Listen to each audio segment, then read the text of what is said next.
ఈరోజు మనం మాట్లాడబోయే విషయం ఒక జీవితానికే కాదు, మన ఆలోచనలకు, మన దృష్టికోణానికి దిశ చూపే గొప్ప సత్యం.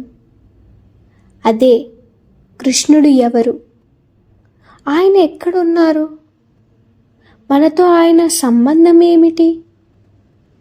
భగవద్గీతలో కృష్ణుడు స్పష్టంగా చెబుతాడు, నేను ఈ సృష్టి అంతటా వ్యాపించి ఉన్నాను, అన్నిటికీ ఆధారం నేనే. ఇది ఒక మత వాక్యం కాదు, ఇది జీవన సత్యం.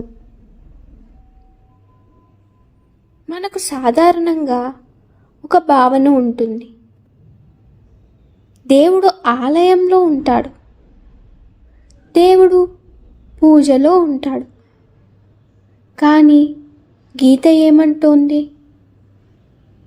దేవుడు కేవలం ఆలయంలో కాదు, మన ఊపిరిలో ఉన్నాడు, మన హృదయంలో ఉన్నాడు, మన ఎదురుగా ఉన్న ప్రతి జీవిలో ఉన్నాడు.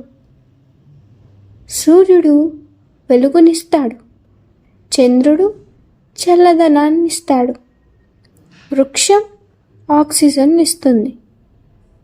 ఇవన్నీ ఎవరి శక్తి? పరమాత్మ శక్తి.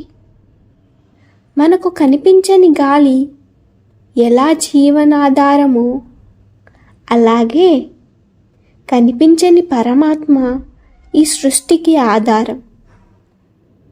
మనిషి చేసే పెద్ద తప్పు ఏంటంటే దేవుణ్ణి వేరుగా చూస్తాడు, తనను తాను వేరుగా అనుకుంటాడు.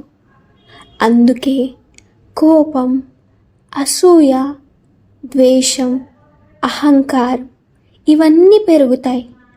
కానీ ఒకసారి మనం గ్రహిస్తే నా ముందున్న వాడిలో కూడా అదే పరమాత్మ ఉన్నాడు. అప్పుడు హింస తగ్గుతుంది, అహంకారం కరుగుతుంది, మానవత్వం పెరుగుతుంది. కృష్ణుడు చెప్పింది ఒక్కటే, ధర్మాన్ని నిలబెట్టడానికి నేను అవతరిస్తాను. కానీ ధర్మం అంటే ఏమిటి? కేవలం పూజ కాదు, కేవలం మంత్రాలు కాదు, నిజాయితీ, కర్తవ్య భావం, ఇతరులకు హాని చేయకుండా జీవించడం.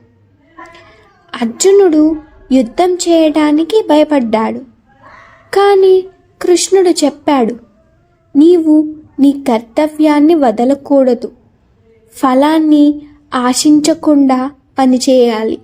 అదే కర్మయోగం. ఈ గీత బోధ మన జీవితానికి ఎలా ఉపయోగపడాలి? కష్టాలు వచ్చినప్పుడు నేను ఒంటరిగా లేను అనే విధంగా, అపజయం వచ్చినప్పుడు ఇది ఒక పాఠమే అనే విధంగా, విజయం వచ్చినప్పుడు ఇది నా అహంకారానికి కాదు అనే విధంగా. పరమాత్మ మనతో ఉన్నాడని నమ్మితే భయం తగ్గుతుంది, ధైర్యం పెరుగుతుంది, మనసు స్థిరపడుతుంది. భక్తి అంటే ఏమిటి? రోజంతా పూజ చేయడం కాదు, లోకాన్ని వదిలేయడం కాదు, మన పని చేస్తూనే మనసును పరమాత్మకు అర్పించడం. అమ్మ తన బిడ్డను ప్రేమించేది భక్తి, రైతు భూమిని నమ్మేది భక్తి, గురువు విద్య పంచేది భక్తి. ఎక్కడ నిస్వార్థం ఉందో అక్కడే భగవంతుడు ఉన్నాడు. ప్రియమైన వారలారా, భగవద్గీత మనకు చెప్పేది ఒక్కటే, పరమాత్మ ఎక్కడో లేడు, ఆయన నీలోనే ఉన్నాడు, నీ ఆలోచనల్లో ఉన్నాడు, నీ మాటల్లో, నీ పనుల్లో. అందుకే మంచి ఆలోచన చేయండి, మంచి మాట మాట్లాడండి, మంచి పని చేయండి. అప్పుడే నీ జీవితం ఒక గీతగా మారుతుంది, నీ జీవితం ఒక యోగంగా మారుతుంది. జై శ్రీకృష్ణ.